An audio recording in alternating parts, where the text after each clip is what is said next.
Hey there students, in this video we're going to help you better understand the rubric that is used to score your essay question on the STAAR test. Somewhere as you're taking your STAAR test, you'll come across a question that asks you to write an essay. You'll know it's the essay because usually they write the word essay at the top of the screen, and then in the instructions you'll notice that the prompting question looks an awful lot like all of the prompting questions we've been practicing in class. In addition, as you scroll down, you'll see that there is a large text box for you to type your essay into. And in the lower right corner of that text box, it says that you have 2,300 characters with which to type your essay. So these are all the clues that you have come upon the essay question. So when you see that essay question, you know it's time to write your 4-paragraph essay. In class, we've been practicing writing an introduction, 2 body paragraphs that have a claim, evidence, reasoning structure, and a concluding paragraph. The reason we've been having you practice this so much is that essays that follow this structure have a really good chance of scoring well on the against the rubric that it's going to be graded on. So in this video, I want to show you that rubric so that you can see how the essay is going to be scored.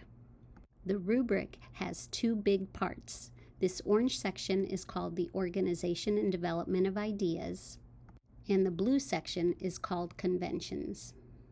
The person who scores your essay will first score the Organization and Development of Ideas section. They're going to compare your essay to the information in these boxes and then decide if you get a 0, a 1, a 2, or a 3 for this section of the rubric. In the orange section of the rubric, the scorer is looking at 4 things. This first row is whether or not you have a thesis. The second row looks at how your essay is organized. The third row looks at whether or not you included specific text evidence from the text that you are writing about.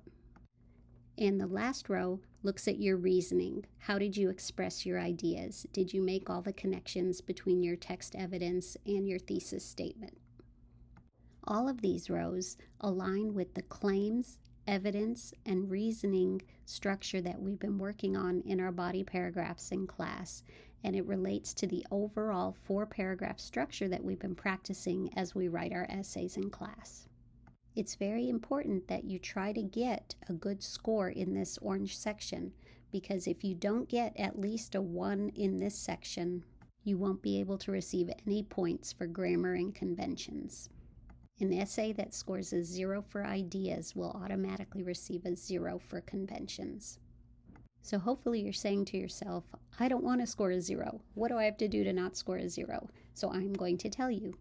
If the only thing you write in that giant text box is a thesis sentence, you will most likely score a 0, because a thesis but nothing else should score a 0.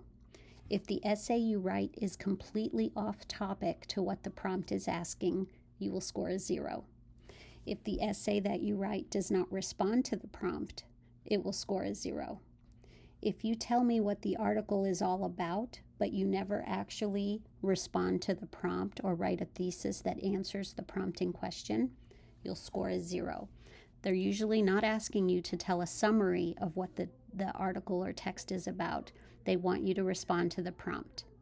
And if you write in a language that's other than English, you will also score a 0. So all of these are reasons why an essay might score a 0.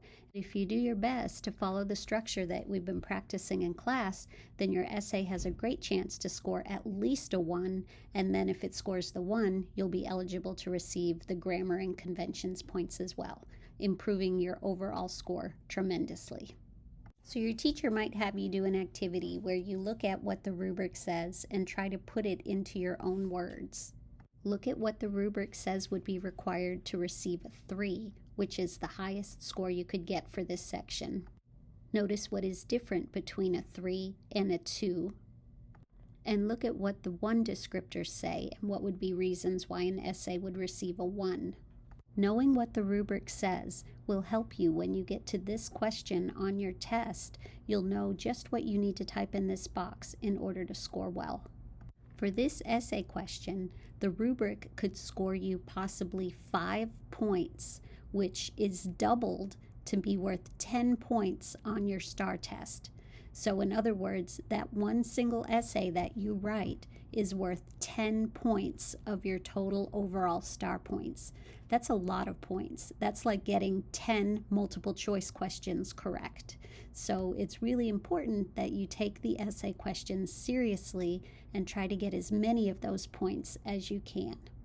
If you do the kind of thinking that we work on in the prompt analysis practice, and you write a good 4-paragraph essay that includes a thesis and claim, evidence, and reasoning to support your ideas, you have a really good shot at earning a lot of those 10 points that are available to you.